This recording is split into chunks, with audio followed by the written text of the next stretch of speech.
Welcome to the Browns Table. I'm your host, Craig Fountain, and we have a pretty interesting show today for you. I'm excited.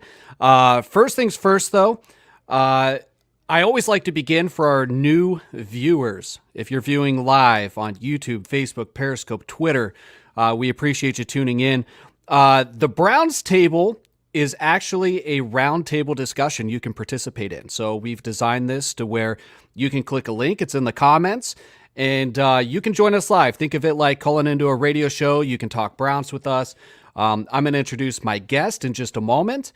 But make sure that you're hitting the like buttons, the subscribe buttons, invite your friends.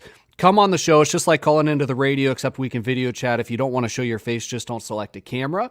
And we'd love to talk to you. We want to actually be interactive with our viewers. Pretty cool. Also, B100.com. I want to tell you about B100.com. They have original Browns gear that you can actually get on Amazon. They're B100brand.com. They have really cool custom Brown shirts and hoodies for the entire family, everything from professional illustrations to classic dog pound type gear. B100 is the ultimate gear for the ultimate fan. Be passionate, be loyal, B100. Check out their stuff at B100brand.com. That's BE100brand.com. I'm actually wearing one of their Pittsburgh shirts today. I love it. Got the Pittsburgh bone in the mouth. So check them out. I'm going to bring my guest in here. We have Nat with us. How you doing, Nat? Hey, how are you? I'm doing great. I appreciate you joining. Yeah, absolutely. I appreciate you joining the show. You can find her work at Fansided, CLESportsTalk. And there's too many to list. Let everybody know where to find you, where all you contribute to. As you mentioned, Fansided, Cleveland Sports Talks, Northeast Ohio Sports Insiders. Outstanding. And your Twitter handle, if you want to go ahead and share that for anybody interested in giving you a follow. It's Nat's Sports Chat. All right. Outstanding. She's a great follow, great content. We're going to get into some Browns offseason type stuff. I want to talk about free agency, and some of the things heading out of the postseason. We kind of wrapped up last week talking about where we ended up in the playoffs. Again, join the show if you have anything you want to bring to the table, so to speak. And at 7:30, stay tuned because we have another guest, I suppose you could say. Somebody was certainly getting involved in some of our conversations on Twitter, and I submit to you this tweet. And it says, Baker Mayfield may be a trash quarterback, but he has the most swag in the NFL. He's so cool, but it's just absolute dog water at football. Sorry, not sorry, Browns fans.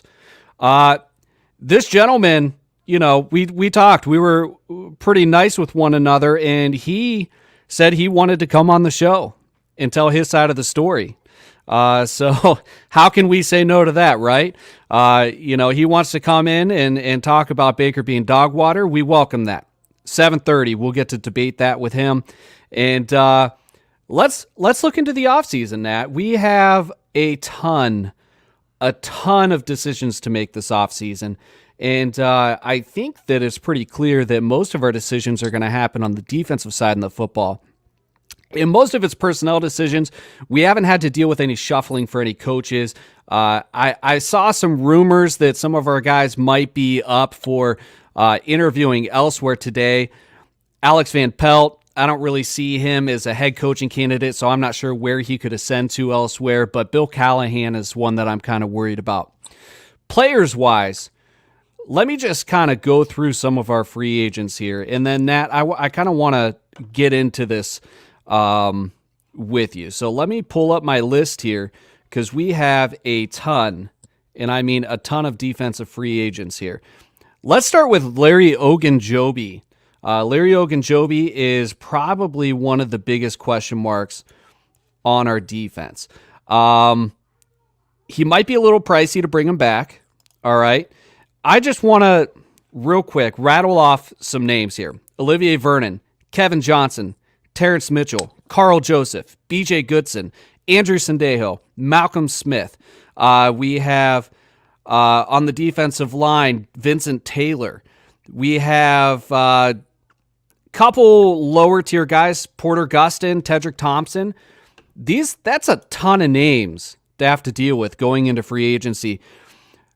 Nat, what do you think? How should our approach be here? Are there certain guys we should latch onto? Are there certain players that we should maybe kind of let loose, let test free agency? What are your thoughts?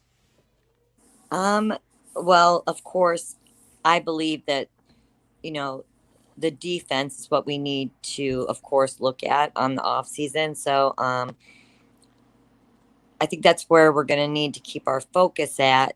And I would hold on to Okinawa for sure. Okinawa, sorry, excuse me. And I don't, I don't think any of the other ones really, in my opinion, I don't have a strong opinion either way of keeping. Excuse me. The defense has been a disaster in my mind, so I'd start all over. All right, so you're ready to kind of tear everything down to build it up again. Yeah. Let's maybe backtrack here because I'm a little curious to hear what your opinion is on this. A lot of people were calling for a dismissal for Joe Woods. Do you think that we need a tear down there also, or should we strictly focus on the personnel side of things on the field? I prefer to keep it on the field. I think that that is where the issue is, and not per se in the personnel. I mean, I know there's a lot of debate on whether, and I'm curious to hear what your thoughts are on that. But from what I see and what I've observed, a lot of it's on the field.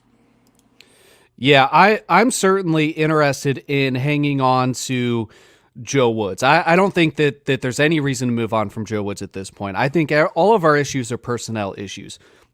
Now, some of the free agents that stick out to me, and Nate RP Plays mentions we got to get better at linebacker and safety. That's absolutely true. Those are two of our biggest weaknesses. We also got to concentrate on having some depth and potentially some speed at cornerback, I think. And the interior of the defensive line could certainly use some help there. Ogunjobi is kind of one of those players that I'm strangely attached to. I mean, he's been here, he's put the work in, he's ascended, he's grown as a player, but this is kind of like a byproduct of being productive. There's going to be times where you're going to have to let good players go to get even better ones. Ogunjobi, I would really like to see him back, ideally. And that's coming from an emotional kind of thought. Logically, I could understand why they would let him go. BJ Goodson was huge for us. I think that he outsnapped everybody on the defensive side of the ball this year. He led us in a number of categories, and oftentimes he was the anchor of our defense, really. And then you have guys like, I don't know that is anybody. Tell me in the comments, guys. Do you want to see Sandejo back? I'm not sure about him. I'd like to see Carl Joseph back. But let me pull up my list again here. There's just so many guys. Now, Olivier Vernon's going to be kind of a tough one. He's got an Achilles injury. We don't know how he's going to come back from that. Any thoughts on that particular spot at all? Well, I think that's important to note, especially with an injury like that.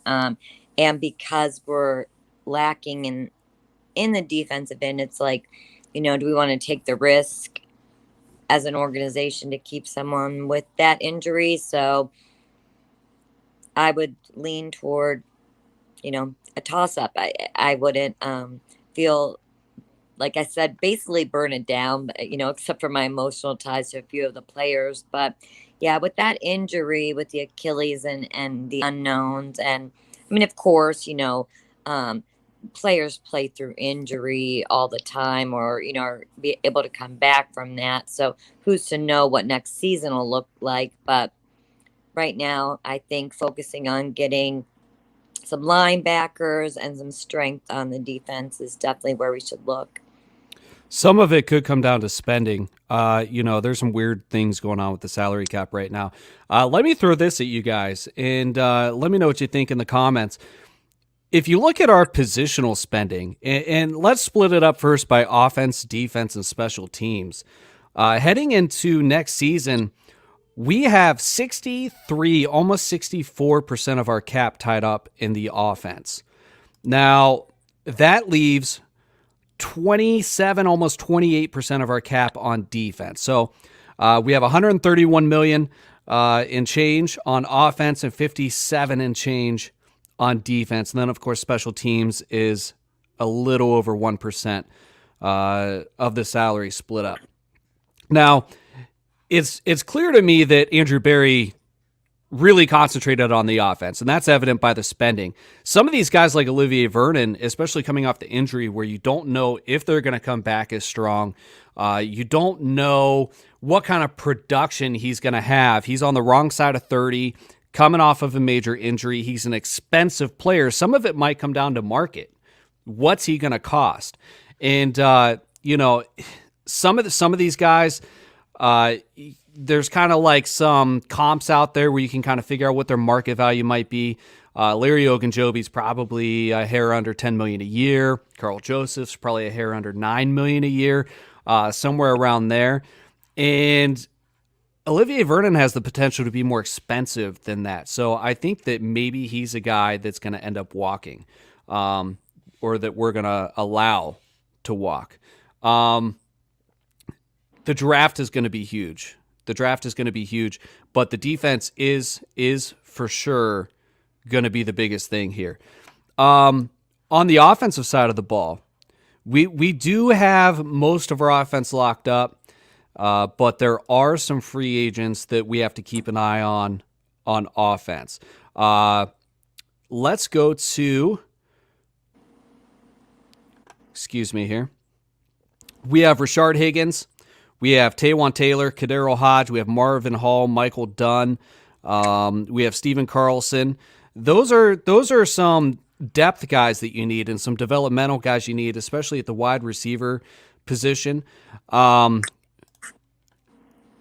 Thomas wouldn't be bad if they put restrictions in his contract. Yes. You got to be able to manage. You got to be able to manage Earl Thomas. There's a reason he's unemployed right now. A lot of locker room issues with Earl Thomas. Tim says you hit it on the head. We are going to have to let go of some of those guys to see the market value. Yeah, I mean, that's a gamble you take. You lock up Olivier Vernon and you don't allow him to hit the market, you could overpay. The chances of you getting a deal, unless it's clearly a discount or a bargain play on his end, slim to none. But on offense, going back, I would say that Rashard Higgins is probably the guy that I'm most attracted to on the list of the offensive free agents. But we do have the questions coming up. Baker Mayfield, Nick Chubb. You got to really, really watch your spending here, because we're already spending about 70% of our cap on the offense, and we have guys we need to lock up.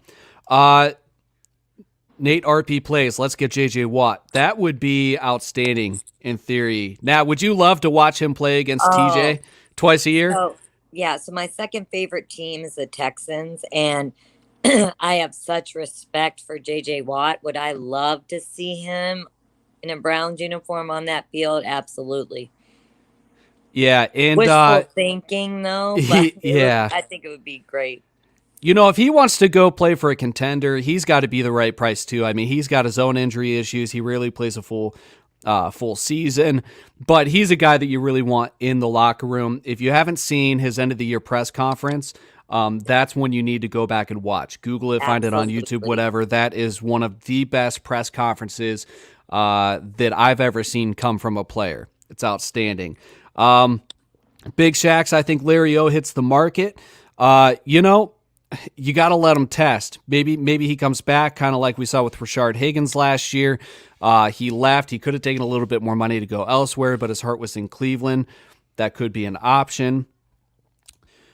Ultrasounds. I'm not a big fan of OBJ. I would get rid of him if possible. Landry and Higgins can be a good 1 and 2. Donovan Peoples-Jones is a good deep threat as well. Now, this is... I don't know if you have any opinions on this, Nat. This is kind of a polarizing subject. Before I get into my thoughts, do you have any thoughts on this? On OBJ? Yeah. Yeah, so I probably am quoting the salary wrong. I don't know if you can tell me. We have 14 million or whatever tied up with him. So I think regardless. So my opinion on him is I would be fine to let him go. I think he is not the type of player to have in the locker room. So I've seen what we've seen what we've been able to do without him on offense, and like you said, it's a polarizing subject. It all depends on what you think of him as a player and what you think the team can do and Baker can do with or without OBJ. But I say the Browns are fine without him, and that would also free up some salary. Now, to answer your question and just to clarify, as far as the cap hit, it's over 15 million. If you part ways with him, it's almost 13 million in dead cap. That's a big problem. All right, that makes him hard to trade.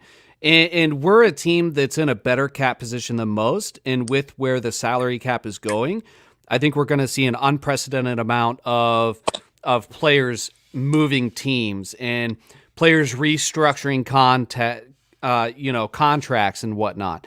You're also going to see the teams that have, the most cap space, they're going to be the ones jumping in and grabbing these guys up. So we would have to find a willing and able partner, I think, to get rid of OBJ. Nat, can you still hear me?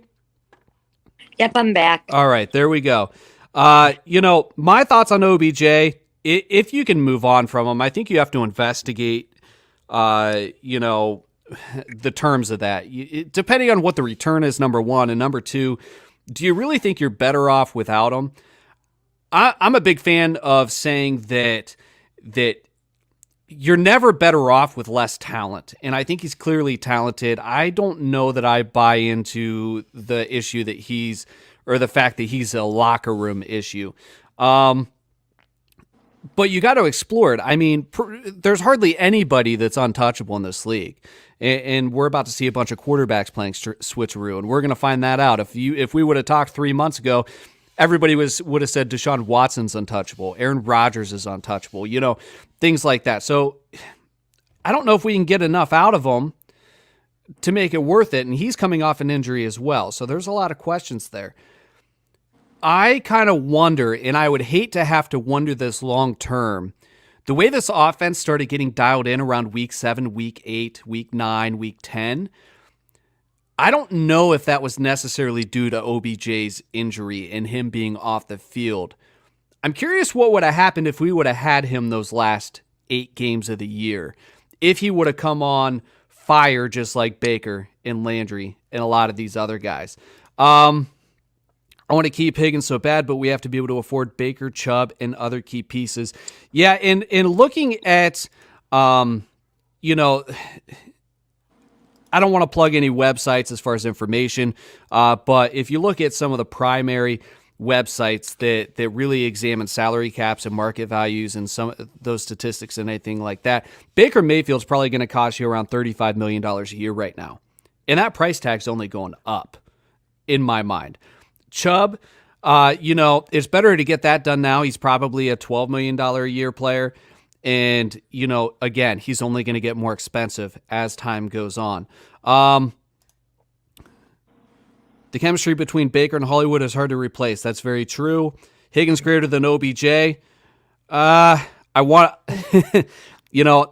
struggling with that one. The locker room distraction narrative on OBJ is not accurate. I tend to agree there. Brad, what's happening? Gosh, love when Brad comes on the show. Join us if you can, Brad. If you don't know Brad, check out his All Eyes on Cleveland podcast. Super awesome content. A team like the Jags or Jets or even the Colts could use a player like OBJ. They also have the cap for him as well. That's very true. He could be an interesting addition to New York or the Jaguars. I will caution. Nat, did you see the rumors flying around the other day or two about the Jets wanting OBJ? Yes, I did. It looked like pure speculation to me. Correct me if I'm wrong, but I don't know. I don't think there's anything there. Not to say that anything won't come of it, but, a lot of the media, a lot of times the move they make is to take the most logical scenario and then they have a source or something. And then when they're right, everything goes great. When they're wrong, nobody pays attention. They just get trolled for a day or two. The weather, a meteorologist, they can say it's going to snow or it's not. And then we miss the snow, we dodge a bullet. So I always say unless there's a credible quote sort of source on things, that it's a rumor for right now. But I did hear that floating around as well. And as one of, I don't know the name of whoever had mentioned, I'm a big fan of Hollywood. So, I wouldn't mind seeing him stay over OBJ, but I'm not into all the salary cap and looking and analyzing into all that and what that would actually mean financially for the team. But I really believe the chemistry is there with Baker. I want to address this comment here real quick. I definitely don't think Baker's worth $35 million a year. That's saying he is worth more than Russell, and he really isn't. I don't think he has proved enough for $35 million per year. This is a tough one because when you look at these contracts and how they age, I'd have to go back and look and see how long Russell's been in his contract, but it increases every year. What the value is. I mean, we have backup quarterbacks making between $10 and $20 million per year right now. There's guys getting $100 million contracts that are far less competitive than Baker. It's only going to go up too. Every year, generally, the salary cap increases, okay? And it's a little bit of a tricky year, but every time that increases, the market value for your quarterback, any position, really increases. You look at some of the cap numbers. I mean, look at the contract that we gave Miles. Every year there's a new highest paid whatever insert position here. There's a new highest paid guy because the market keeps resetting itself. 25 mil a year. I get this generation of QBs like Allen and Lamar and Baker. Allen and Lamar have definitely proved more than Baker in his careers. And Brad says that's just how the market works. And that's true. And you got to look at Patrick Mahomes. Like, we're all on the same page, right? Like, Baker's not Patrick Mahomes. We love Baker. Most of us want him here for the long term, but he's not Patrick Mahomes. Patrick Mahomes just got $500 million. All right. That's $100 million a year contract, or I'm sorry, a $50 million a year contract. We're not coming close to slotting in right there. And I may be slightly off on my numbers. I'm not good with math on the fly. Tim, Jets said it after Deshaun Watson said something about playing for Jets. All right, so this is the speculation, the OBJ speculation we see every year. Oh, he's working out with Cam Newton. The Patriots are interested. Deshaun wants to go to the Jets, according to sources, so OBJ wants to go to the Jets. That's, just kind of how the media works. It's an eye roll thing. And you and I, Nat, we are attempting to be part of the media, so to speak, but I don't think that we're at that point where we're scrounging for stories enough to talk about that stuff. Yep. Hopefully we don't get to that point. Let's see. Should have given it off at the 1 yard line. Lamar has not proved more. I agree. Lamar, I'm down on Lamar. Unpopular opinion. He's not my favorite guy. Maybe we're a little bit biased, Nat, but he hasn't been able to get it done in the playoffs. He's certainly he's certainly got a unique talent, but if you're looking at overall quarterback potential, he gets it done a lot. But he's not a guy that I want to hedge my franchise on. I would be more worried about giving Lamar Jackson $35 million a year than I would Baker. He's a really good running back for sure. Right. But yeah, of course we're biased with Baker. I don't discredit Lamar. I'm not down, against him. But I'd rather have Baker leading the Browns than Lamar Jackson. So yeah, and for those of you watching, nobody's saying Lamar is trash. But there's a certain element of being well-rounded that I think Baker has that Lamar doesn't. I would rather have a quarterback that's, average to above average across the board than, being the best in the league in one or two categories and kind of being towards the bottom in others. It just doesn't add up for me with them. And with their receiving core, I think they're much more talented than what general consensus is. I don't think they use those guys right. And part of that, I think, plays to Lamar's weaknesses. That's true. Jets aren't the most attractive option, depending on what happens at quarterback. OBJ isn't going anywhere. They won't trade him when his value is this low. I agree, Brad.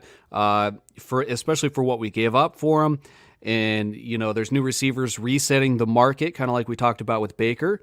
Why $35 million is different from Russell making $35 million. Receivers are resetting the market, and I wouldn't go as far to say as he's a bargain, but he's not the highest paid receiver in the league anymore. More playoff appearances and an MVP. I don't like him either, but so far I believe he proved more. I'm going back to this comment right here. Baker's had 4 different head coaches. Put Allen and Lamar in that situation. We'll see. I would agree with Big Shaq's here. Agree. You guys are awesome tonight. Keep the comments coming. Somebody join in though. We're gonna have some Baker talk here in a second. If they show up. Yeah, if they show up. For those of you, somebody to jump in with us. Huh? Yeah. So for those of you that missed it, the author of this tweet offered to come on the show and talk with us about this. Baker Mayfield may be a trash QB, but he has the most swag in the NFL. He is so cool, but it's just absolute dog water at football. Sorry, not sorry, Browns fans. So we're looking forward to that. He's supposed to come on at 7:30, which isn't too far away. Let's see here. There are 3 wide receivers that will command over $20 million. It's a great point, Brad. Baker does have a better backfield. What Lamar is doing isn't sustainable. Baker can focus on his mechanics and air game more than Lamar can. There's some truth to that. There is some truth to that, but let's see. Baker wanted Kitchens as a head coach, so I think we're getting into trolling territory there. Yeah, I think I struck a nerve somewhere. That's okay. Oh, you're a part of Third Strings. Chris will show up. Oh, okay. All right. Godwin, Golladay, and Robinson. Those are going to be the premier receivers when it comes to salary. All right, so I'm a little confused here, Ultrasounds. You're part of Third Strings. Are you the gentleman that authored the tweet, or is Chris the one that authored that tweet? He doesn't make the hires on head coach John Dorsey. Did that. That is very true. All right. We are going to bring in our next guest, and oh, geez. All right. Chris, how you doing, Chris? I am doing well. Can you guys hear me? I can hear you. Chris. Awesome. How are you guys doing? We're we're doing all right. I'm not a keyboard warrior. If I say something on Twitter, I'm gonna show up. I'm gonna defend it, and I can't wait. All right, and I can certainly appreciate that. We've never had to disclose these before. We do have some rules. Okay, and we've never had to talk about this before. These aren't directed at you, Chris. These are directed to the folks that are commenting as well. And anybody else that wants to join, you guys are more than willing to click the link in the comments. You can join and you can interact with Chris as well. Come on the show. But there's a couple rules just because this is the first time we're having kind of an open debate on the show. No politics, no personal attacks, no name calling, and agree to disagree. At the end of the day, we have to be able to walk our separate ways, shake hands, and be friends. So I know that takes the fun out of it for some, but it's for the good of the show and for the good of us. I'm going to bring this up one more time. Just hang in there for a second, Chris. Before we get into that, just want to remind you guys, if you want some original Browns gear, you can easily buy on Amazon. Check out B100. My friends at B100brand.com have really cool and custom brown shirts and hoodies for the whole family. I'm wearing one of them right now.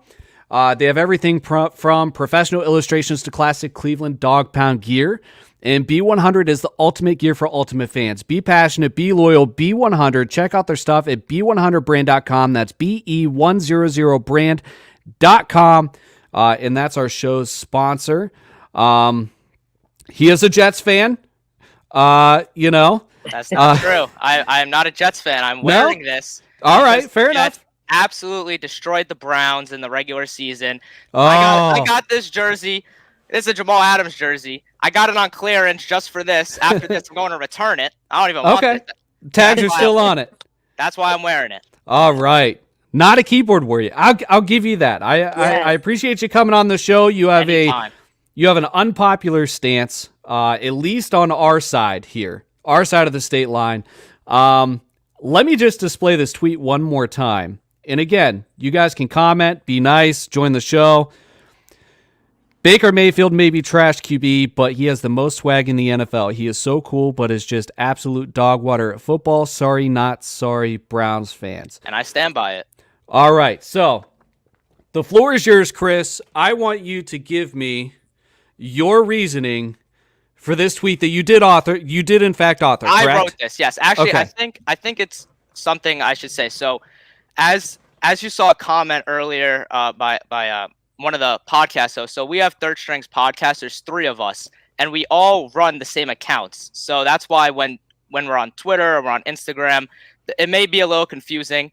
I author most of the tweets on the Twitter, but not all of them. That one in particular, I did write. I was actually on an online class when I wrote that. I thought it was absolutely hilarious. And yeah, I agree with that 100%. I think Baker Mayfield's cool. You know, I think his commercials are cool. I think his swag is cool. He's got the headband. He's got the jersey. I got his headband. I have his jersey. I love everything about it. But when it comes to on-the-field play, it doesn't impress me. I'd like to go back to a comment earlier made earlier about Lamar and Baker Mayfield. There shouldn't even be a conversation. If you don't think Lamar Jackson's a home run at 32 where Baker Mayfield's taken first overall and you say, oh, put Lamar in Baker's situation, I think that conversation shouldn't be had. I think Lamar is an absolute home run, wins 80% of his games. He's an absolute home run compared to Baker Mayfield. All right. And do you have – all right, so we revisited that. I understand your stance there. And there could be some value argument there if you're looking at this from an outside perspective. But do you have any sort of statistics or any sort of logical reasoning that you want to share with us that backs up your comment on Baker being trash? Yes. Okay. First things first. When you're in the dog water. Dog water. Dog water. Yes. Dog water. I like. Yes. I want to know about dog water. It's a good term. All right. So when you're in the NFL, the main thing you're there for is to win, right? So I think wins should, be the overriding factor as compared to stats, because there's garbage yards. It's hard to determine, decipher stats. And we have these conversations at the end of 20-year, 18-year, 16-year long, careers like Phillip Rivers. What I'm saying? At the end of the day, Baker Mayfield has more commercials than he has career wins. He's barely over 500, 23-22 in his career in wins. I mean, he has had one good season this past season. That's why it's coming off as a little radical to say something like this. But if I said this a year ago today, no one would have a problem with it. But that's the truth. He's 23-22. Yeah, I understand it's the Browns. It's the turmoil. It's this. But let's be honest. This year, when he won 11 games, he had PFF graded their O-line the best in the league. Arguably some of the best one of the best wide receiver duos in the league. Not that I think that they're the best at all, but people argue it all the time. OBJ and Jarvis Landry I'm referring to. Now I know about the injury. I know you guys talked about that. I won't waste your time. Obviously, the best running back duo in the league with Kareem Hunt and Nick Chubb. That shouldn't be an argument. So now he's got the perfect coach, it seems like, in Kevin Stefanski. So everything's going for him. He wins 11 games and a playoff game. Good for them. But taken at number 1 overall and, now all of a sudden the narrative turns, he's, this godsend, this savior of Cleveland. That's just not true. Now, here's you mentioned being able to say that this time last year. I agree with you. You would have had a lot more people agree with you if you would have said that this time last year. But here's the reason why. Rookie year was actually an outstanding year for Baker. Okay. He didn't win the starting job off the rip. However, in I think it was 13 games, he set the rookie passing touchdown record and really got us on the winning side of things while he was at the helm. Now, what happened was moving into the following season, the Browns were America's team. They were the world's team. They were the hype team. They were the Cinderella team, the one with the highest expectations. Can we agree there? Yeah, we can agree there. Okay, so it didn't come to fruition. And there's a number of reasons. And if we want to look at different contributing factors, O-line, wide receiver core, I think one of the biggest ones is coaching. And really, we had a turd for a head coach. I think that was a big problem. And Freddie Kitchens. Freddie Kitchens, yes. Yes. So we moved from having Hugh Jackson to Greg Williams as an interim to Freddie Kitchens, all right? Then to Kevin Stefanski, all in 3 years. That's probably the toughest thing is 4 systems in 3 years. Now, coming into this year, the hype was tempered a little bit, all right, because of the way last year turned out. I'm not going to say Baker had a great season last year, but this year, I think that Baker proved that he is at a minimum a top 10 quarterback in this league. All right. The leaps and bounds. All right. So I can see your expression there. All right. This is a back and forth. Give me 10 quarterbacks statistically that are better than Baker Mayfield. First of all, I'd like to go back to I would like to first point out the insignificance of him tying Peyton Manning's, by the way, the best quarterback to ever play in the NFL, rookie touchdown pass record. The insignificance of that is the fact that now offenses are becoming more and more pass reliant. The pass game is being tapped into more and more. And that was literally proven a couple years later when this past season, Justin Herbert broke that record. And it feels like Justin Herbert's rookie season where he broke that record looked a lot smoother and felt a lot just, it felt that like the Chargers have a better future than when Baker broke that or tied that record, broke it, whatever it is. And then we're reassessing, well, it doesn't look like they got a future, but it doesn't look like, it's as good as how we see the Chargers right now when Justin Herbert broke that record. And also, just to be on the record that Baker Mayfield is not a franchise QB, so to call him top 10 in the league is just a far stretch. Unless the franchise is KFC or Burger King, he's not a franchise quarterback. Can I interrupt please? Real quick, Chris, because Craig did say, and I'm really curious to hear from you because, the main thing Craig asked is, so, okay, that's great that you've said, please name us top, 10 quarterbacks who would be above Baker Mayfield. And if you're saying he's not in that category, we want to know statistically so you can have the floor on that and, give us the 10 that would be above Baker since you're saying he's not in that level. Yeah, for sure. I was just about to get to that. So now I don't have all the quarterback statistics memorized. So there may be quarterbacks I mentioned that you may point out, hey, Baker had more passing yards. Hey, Baker had more touchdown passes. Hey, Baker may have better this. But I think the beauty of football is that we can sometimes stray away from statistics and watch with our eyes for once.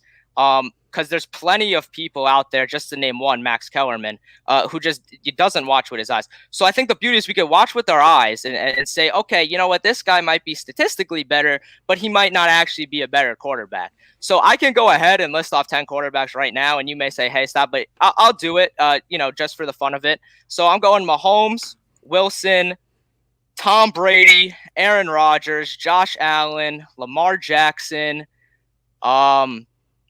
let's see here. Who do I want to add in now? Jared Goff.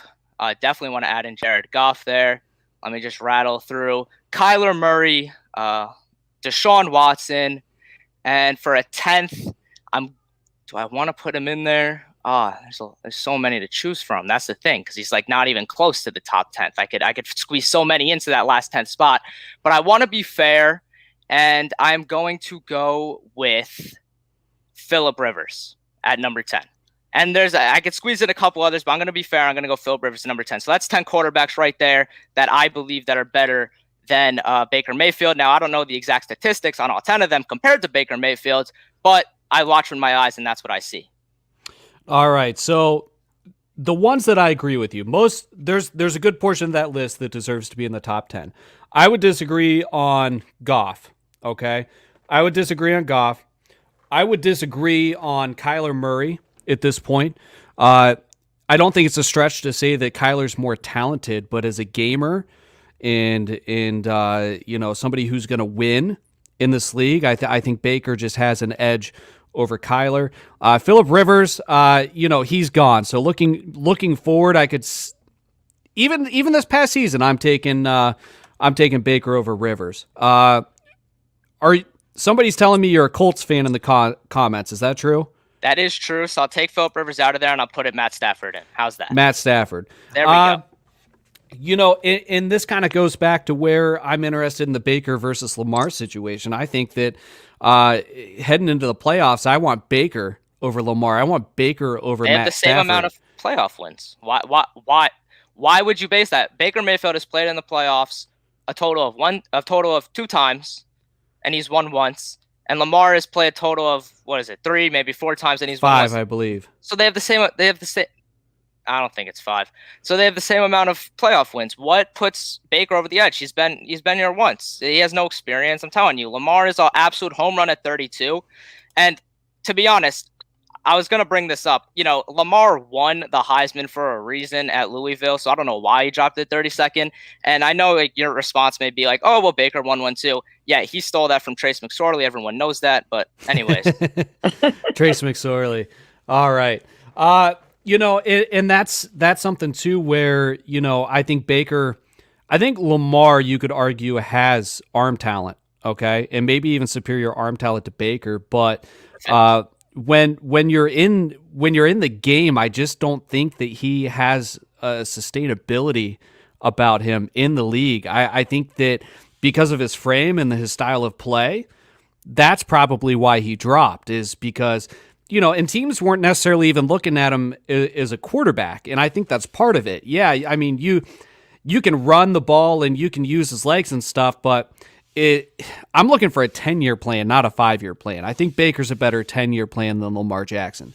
I have a question, Craig. Yes. I don't mean to cut you off, but if you have a 10-year plan and you don't get anywhere in those 10 years, say, for example, you have a 17-year plan. Yes. Right? Say you have Phillip Rivers coming out in 2004. You have a 17-year plan. You don't get anywhere in those 17 years, but you have a 5-year window with Lamar, and his 5-year window looks more promising than Phillip Rivers' 17-year plan. I mean, I would choose that 5-year plan any day over that 17-year, 10-year plan in Baker Mayfield. Is a Browns fan who has lost for 20 straight years, with the exception of 1 year. I want the 10-year plan. I also want a guy that is actually going to be, I think you can argue on the AFC side of the playoffs this year, with the exception of Mahomes in the AFC Championship game and Allen I don't even know about Allen. I think you could argue that besides Mahomes in the AFC Championship game, that Baker was the superior quarterback. He had the superior performances. Did you see his interception? Sure. I mean, you can pick out all quarterbacks throw interceptions. He had one. Well, I mean, that one was particularly atrocious. Sure. And all quarterbacks throw atrocious interceptions. That's just one play out of the bunch. I mean, some of the throws he was making were just absurd. They were absurdly accurate. They were perfect. They were right for the game script. And the benefit that he has is that, it's also a detriment when you're looking at it from a bird's eye view, because we lean so heavily on the run game. He doesn't get the attempts that these guys get. He's not going to throw for 5,000 yards. 25 to 30 touchdowns and less than 10 interceptions is a winning formula for the Browns. And that's a step above being a game manager, in my opinion. But when it comes time to suit up and win a playoff game, I want him over guys that historically have not been able to get that done. Matt Stafford, he's been a perpetual statistical anomaly, throwing for 5,000 yards a year. All right? Doesn't win games. What history are you referring to? Baker Mayfield's history is 1 season in the postseason. Like that, you're saying you'd rather Baker Mayfield, who has 1 season in the postseason, over guys who have historically done bad in the postseason, when Baker Mayfield himself has little to no history. I'm talking about guys that you put in your top 10 list. Matt Stafford, for example. I would rather have a guy that isn't as flashy or doesn't put up the numbers, like, for example, Matt Stafford, but actually can play playoff football. Baker Mayfield did not lose us the Chiefs game. He kept us in that game. Our defense lost us that game. No, he did lose that game. I would have to. I'm going to state, so everyone Explain listening, how. I'm gonna make a very clear statement. Baker Mayfield, parentheses, along with the Browns defense, close parentheses, lost that divisional round game. I'll tell you exactly how. If you can't outscore the Chiefs if you let a Chad Henne led Chiefs offense outscore outscore Baker Mayfield leading the Browns offense over the Chiefs defense. I mean, you lost that game. You should be able to outscore Chad Henne any day. He had a horrible interception. Excuse me? So that would be on the defense if you're claiming they didn't stop Henne. So what did Baker do to lose that game? He threw the horrible interception late in the game when it mattered. If he didn't throw that and they scored on that drive, I mean, that's it. The tide is changing because that Chad Henne led offense, I mean, was not going to outscore Baker if they just kept on scoring, but they didn't. So that offense should have been able to, duel out that Chad Henne led offense. And on top of that, just to kind of sum up the Browns franchise in the last 20 years, this is a crazy stat. And I know as a quarterback, I know this means nothing. Actually, no, it does mean something. I take back that last statement. In that game, he had one catch for -8 yards. I mean, I don't even know how that happens. And that statistical anomaly sums up the entire Browns franchise for the last 2 decades. I mean, Baker Mayfield. Even I see a comment below, and it's so fitting. Tom Brady, TB12, one of the greatest, 3 interceptions. One of the greatest. Last week. So I mean, you can't just and he still won that game. Interception. There's a number of things. There's a number of things I'd put ahead of Baker Mayfield as far as losing that game. Number one, the non-call on the targeting on Higgins at the end of the half. That was a big issue. That was points on the board. The way our red zone offense runs, the way our running game works, that would have been a touchdown. Number two, we had a failed challenge. That was on Stefanski. And number three, our defense couldn't stop Chad Henne on 3rd and 14 or whatever it was at the end of the game. Those 3 things I would put much further ahead of Baker Mayfield on why we lost that game.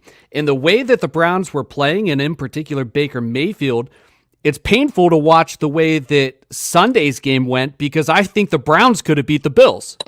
All right? I don't think that Baker Mayfield is the reason why we lost that game. Now, Ultrasound says if Higgins reached to the outside of the pylon, it's a TD. Don't just blame the no call. I agree. I was just going to say, just to be clear, you put the refs being a factor in the Browns losing that game over Baker Mayfield. Who wouldn't? Once you have to start citing a bad call that a ref made in defense of your franchise quarterback, that's how you guys didn't deserve to win that game. You can't. That's like saying, oh, the guy who was on the field the entire time had less control in the outcome of the game than the ref. I mean, the refs were just there to simply you can't cite the refs misjudgment for them solely losing the game. Did you see this particular play? I did. I saw replays of it everywhere. Oh, look at this. Just like Sunday night after the NFC Championship game, I saw every Packers fan in America. Oh, look at this. Oh, they call jersey pull here, but they don't call it here. I saw it everywhere. You can't cite the refs. Once you go that far down the rabbit hole, that's how you know you just lost. I mean, that you can't. That's not. Well, there are game changing. You can't argue that the refs calls at times are not game changing. I agree. There are times when, yes, that's perfectly put. And the only time I've seen that in the last 5 years was the no call in the NFC Championship, Rams versus Saints. That's the only time I've seen something that's been so game changing, like the way you just perfectly explained, that now we can look back and say, yeah, that's game changing. That would have sent the Saints to the Super Bowl. That particular no call, or let's just say the entire ref's involvement in that game that Craig was citing was on no level to that scale in which we saw in the NFC Championship a couple years back. So that's why I think that's just it's just not the best argument, and you can't really heavily rely on that and say that's higher up on the list than Baker Mayfield. Well, you mentioned that he's not he's not dog water, or is he's not a franchise, or is he not a franchise quarterback? Because you mentioned that as well. So you don't think he should be considered a franchise quarterback for the Browns? Right. That's why I have a hard time putting him in my top 10 when I don't even see him as a franchise quarterback. So it's both. All right, so let me ask you this. Hold on one second. I got somebody coming in. Let me ask you this real quick, and then I'm going to bring in a guest. I would assume he wants to talk to you, Chris. Okay. What does what does Baker have to do to change your mind? He has to show me that it doesn't take the perfect situation to win games. He has to show me that without the best graded O-line, he can win games. He has to show me that a receiving core without maybe just OBJ, without maybe just Jarvis Landry to win games. Because he's had these pieces. He's had good tight ends, good running backs, good O-lines. He's had these, and he's lost. He's had losing seasons. Like I mentioned earlier, his career record's 23-22. I mean, that's Eli Manning numbers right there. Granted, he won 2 Super Bowls, but like one of the first statements I made was when you're an NFL quarterback, especially picked first overall, which I had a problem with that pick, which I'm not going to get into, you have to win games, and he does not win games compared to to people drafted after him, like Josh Allen and like Lamar Jackson, who are absolute home runs. All right, we're bringing in 2 more folks here. We have the co-host of the Browns table that had a prior engagement tonight, Fatty. What's going on, guys? All right, we're talking Baker Mayfield. You're getting in at just the right time. Oh, and Tim's here too? And Tim's here too. Oh, man. It's going to get interesting. All right, Tim. Outnumbered. Tim, All right, what are we bringing to the table? Well, I got a couple things for Chris here, okay? When I got off here, he was talking about blaming refs. You're a Colts fan, right? Do you think the Colts got gypped there in the playoffs? Because I think so. I don't actually. You know where we got gypped? When we didn't kick a field goal on 4th and goal. You know where I got gypped? When we missed the field goal. That's where we got decision, but there was some calls there towards the end that kind of, Daryl. like you said, they put the game in the refs' hands. A couple of those plays at the end, kind of like, same thing. Mind you, I want to know why you think Baker is dog water now compared to what he could be in the future. Because, from what I've seen, how do you feel about Drew Brees? How do I classify Drew Brees? Yeah. A top quarterback. Okay. Do you know anything about Drew Brees' first 3-4 years of his career? With the San Diego Chargers? Yeah. Not as well as I would like to, but I know quite a bit. I know about the injury. I know that he's with him and LT were lighting up the league. I mean, I was obviously younger. I wasn't able to pay attention. They really weren't lighting up the league until his final year. Well, that's what I'm referring to. So, like I said, and it was wishy-washy. There was a lot of, coaching changes, a lot of different things like that Drew Brees went through, and then they went ahead and just jumped off the bus, shipped him out, and they had the whole Phillip Rivers, Eli Manning flip-flop, and Drew Brees ends up going down in history as one of the greatest quarterbacks of all time. I'm not saying that Baker will be that, but you have to give the guy the benefit of the doubt that for 3 years, regardless of what anybody wants to say, he's had to deal with new schemes, new coaches, new personnel, the whole thing. The guy, you even said you love him. He's got swagger. He's got a. I love it. That is something that can't be taught.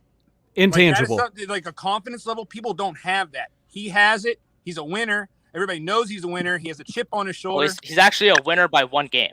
So he's a leader also. Let's take the he's a winner comments back just a little bit because he's only a winner by 1 game. I mean, if they went 10-6 this season, I mean, he would not be a winner. You don't classify people as a winner just in general. You know what I mean? Like, if you ever look at that person's a winner. Tim Tebow. Would you call him a winner? In the NFL? No, in general. I'm not saying in the NFL. I would call him cool. I would say, yeah. You can keep using that. Do you think Tim Tebow's a winner? I would classify Tim Tebow as having cool and having swag as a winner. I don't know. When I think winner, I think of winning games. It's good, Chris. You didn't get me because beforehand you were. I mean, so that, for example, Sam Darnold. Should we just pull the plug on Sam Darnold? We're good.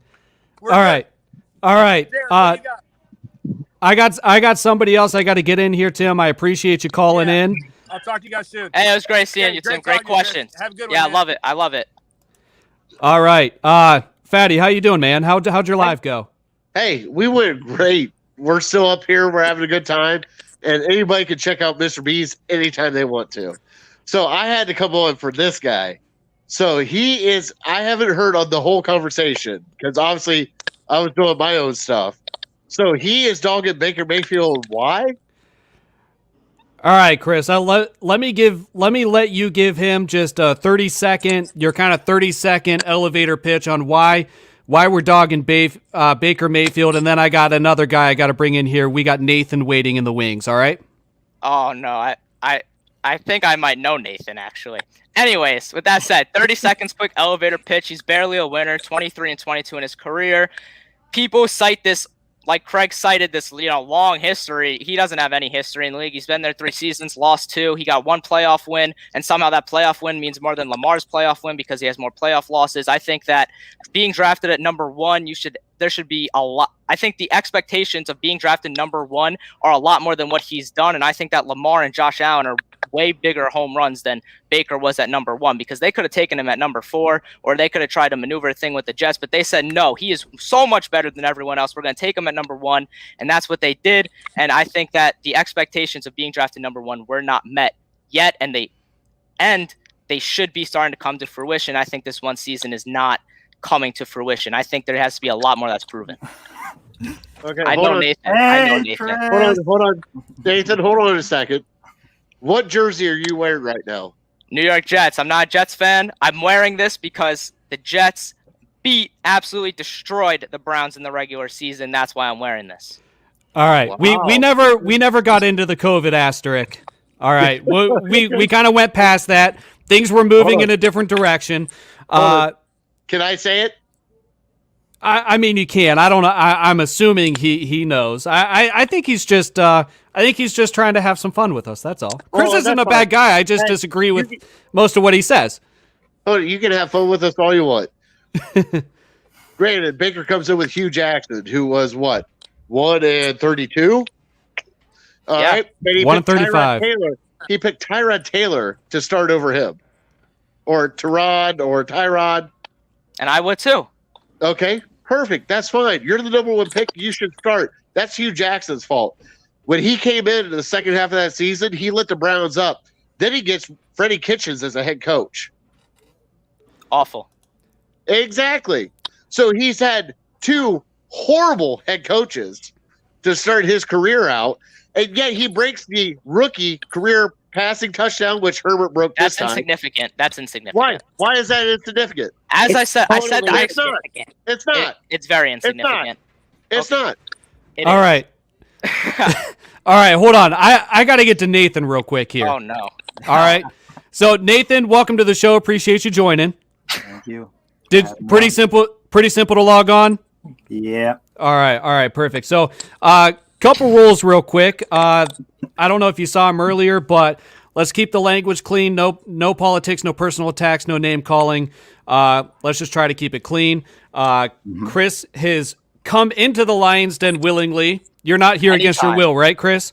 I am not. I love it here. All right, outstanding. Nathan, let's get your thoughts on this conversation. I'm assuming you were watching before you jumped in.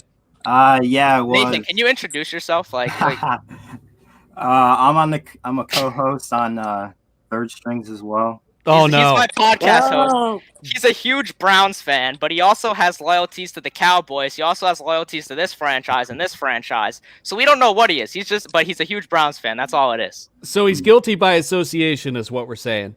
Yes. Okay, I got you. Nathan, let's hear your piece. I'd like to say I love Baker's swag, his leadership roles. I mean, I don't know how you can say he's not a top 10 quarterback, Chris. Saying Phillip Rivers is better than him and Stafford, that's just terrible. I mean, even though Stafford has no weapons at all, Galladay was hurt the whole entire, most of the entire year. But he's easily a top 10 QB. But no, there's no way he is. I mean, when we say top 10, we're talking about the quarterbacks that would say, yes, I'd take him and I'd plug him into any franchise to, overcome whatever it may be. Have statistical years, as Craig loves his stats, have playoff years, whatever it may be. Baker's not a top 10 quarterback, and like I keep saying, I sound like a broken record at this point. I don't even think he's a franchise quarterback, so there's no way in my mind he's a top 10 quarterback. So I think top 10, I'm thinking big contracts, big money, like you're our guy, long-term, short-term, get us to the Super Bowl, whatever it may be. And Baker does not look like that guy. I think that the Browns are going to have a major regression this year. I think the Steelers are also going to have a major regression. I think that the Ravens are going to be back to where they were, a couple years ago. And to be honest with you, Baker's the 6th best quarterback in his division? Obviously, Big Ben is better. Obviously, Joe Burrow is better. Obviously, Lamar is better. Okay, Chris, can I ask you one thing though Please. that you keep skipping over, and I think is really important is the change in coaching that Baker has dealt with. You just keep sliding over the fact that with Hugh and then with Kitchens, and now so he's come over adversity that other quarterbacks haven't. So I think you've kind of keep telling us why he hasn't, instead of maybe giving some credit. And I think you're really energetic, and I appreciate what you're bringing, but I'm just kind of curious why you're not giving some credit where it's really due to that. And this is maybe one of you could look at it like the first season that we've had Stefanski, and that he's been able starting, just say this is the first season. What do you think? And what do you think about the coaching change? Okay, yeah, no, that's a fair criticism of my argument against Baker Mayfield. But I think my first comment has to be regarding overcoming adversity. He didn't overcome it because both of those seasons were losing seasons. But getting back to this hypothetical that you presented to me, that this 11-5 season is his first season with Stefanski. Okay, yeah. so not to interrupt, but just to kind of, before I lose my thought, does that mean we're not comparing apples to apples when we're looking at Baker's third season versus other third seasons? Does that make sense? Like, no, are we still comparing? Can compare them. I think we still can compare a third season to a third season. Let's do it. Josh Allen, AFC Championship game. Lamar, obviously a home run over Baker. Josh Rosen, we don't talk about him. So, I mean... But they didn't have the coaching changes, is what Craig's saying, I think. Yeah, they had the 3 years of continuity heading into this season. So that's why I'm saying it's not an apples-to-apples comparison. So... Okay, so I guess we can't compare it. I mean, if I took the time to dig up, other quarterbacks who in their first 3 years had 3 coaches, or, within their first 4 years had 3 coaches, whatever it may be, I'm sure that we're going to find similarities of where they didn't overcome it because Baker didn't. But say this was his, first season. He's 11-5. They get a playoff victory against the Steelers. Good for them. I'm still looking at the season like, is this really, the guy who you want, as Craig said, a 10-year plan to get you maybe one Super Bowl? You still got to get over Patrick Mahomes. You still got to get over Lamar in your division. I mean, the Cincinnati Bengals are up on the come up. Whereas now I'm looking at Justin Herbert's first season. He had a losing record, but I look at Justin Herbert. I'm like, wow, this is the guy. They might even squeeze out a division title in the next couple years here. That's how I'm looking at it. So let me ask you a question here. Let's get a little more philosophical with this. And I'm sure we could go on forever, but based on what you're saying, do you believe that wins are a quarterback stat? I believe they are. I believe that wins are more of a quarterback stat than any other position on the football field. So I don't solely think that they're a quarterback stat, but I think that wins have more of a telling story of a quarterback's career than any other position. The same way I think Super Bowl rings have more of an impact on a quarterback's career than any other position. Now, I understand they're a team stat, but for quarterbacks in particular, I think we could attribute wins and rings to their career. Like the media has, 6 rings, and people say, well, it's a team stat. But the quarterback has the biggest impact, so we can attribute, wins and statistics like that to a quarterback more than other positions. So with that being said, the fact that Baker had 11 wins this year and made it to essentially the Elite 8, if you will, in the divisional round of the playoffs, you don't think that qualifies him as a top 10 quarterback? That's not enough? It's in not this league for 2020. Right. So looking at it just at this year, if I had no other knowledge of Baker Mayfield and if I had no other knowledge about the league in general, then maybe we could start talking about the top 10 quarterback talk. But fortunately, like I said before, we have eyes. We don't only have to rely on statistics. We don't only have to rely on things that happened in the past season. We can look to the past, right? Just like we should look back in, history for whatever it may be. Like you said, getting philosophical, we can look back in history for whatever. But we could look back in football history to try and predict or try and see, patterns or whatever, or see how a quarterback might play over his career. And I think that having that history is essential in kind of debunking, Baker Mayfield, who he is as a quarterback. And I think that my determination and conclusion to that is that he's not a top 10 quarterback. Nathan, you look like you have a lot to say. Let her rip. Let her rip. All right. I just saw, Chris, you said earlier that Baker would win us maybe one Super Bowl. Winning one Super Bowl. Maybe. Yeah. In 10 years. Winning one Super Bowl in Cleveland is the greatest thing that would ever happen. This man would have a statue, probably 30 bars downtown. Wouldn't have to buy a drink here ever. Well, I guess that's just, something to say about the city of Cleveland as a whole and their expectations. I mean, that doesn't surprise me. That doesn't surprise me. New York, we have some more expectations. Yeah, well, what about the Colts? In Indianapolis, we have a lot more expectations, especially considering the quarterbacks we've had in our history. I mean, we're talking about some all-time greats now. We're talking about the best to ever do it, and Johnny Unitas, who's a top 5, top 6, depending on the day. But that's just something about the city of Cleveland. I mean, I can't comment on that. I mean, that's just losing culture. So now we're just going to go the city of Cleveland's dog water. That might be my next tweet. And if I do tweet that in about 30 minutes, you will be tagged for credit because that is a legendary tweet right there. The city of Cleveland is #dogwater. I love it. Thank you for the idea. I can't wait to come back on. Just get Twitter ideas. That was sarcasm all day long. Well, now it's being written in stone with a period at the end. No sarcasm, all seriousness. I think there's enough of us that can put an asterisk on you on that for you, Nat. That certainly would be taken out of context. Yes, please do not credit me to that. I won't. That was in no that way was a believe joke. that. But I appreciate the humor, and we can back and forth on that. But no, you guys are I lovely. definitely don't this is believe awesome. that. All right, so I gotta say we're gonna end this show out. We could argue about this all day long. I don't think I'm changing Chris's mind. I don't think he's changing mine. No, we agreed awesome. to part friends. We had a debate, and we all got along, and we're all still friends. So that's a win. Check out our sponsor, B100brand.com. Nat, appreciate you joining the show. Chris, Nathan, everybody else that participated, thank you for joining. Nat, where can everybody find you again? You can read my writing at CLESportsTalks.com, Northeast Ohio Sports Insiders, as well as I'm a Fansided contributor, and you can follow me on Twitter at NatSportsChat. Outstanding.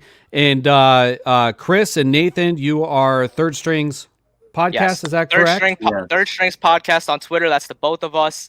There it is. Strings_third right there. There it is. The legendary tweet. Instagram strings.third. And yeah, we have a podcast of our own if you guys like to check it out. Me and Nate and another host. Nate, I think you should force him to asterisk the tweets he authors so that you don't get you're not guilty by association. I definitely will. I'm the host, Craig Fountain. Appreciate you joining the Browns table. Hope everybody had fun. Appreciate everybody that left comments and joined the show. You guys are awesome. We'll announce our next show coming up. We've been on every Tuesday at 7. Heading into the off season, we're going to kind of look at some different ideas. And we'll let you know what the schedule is going to be moving forward. Until next time, thanks for listening. Go Browns.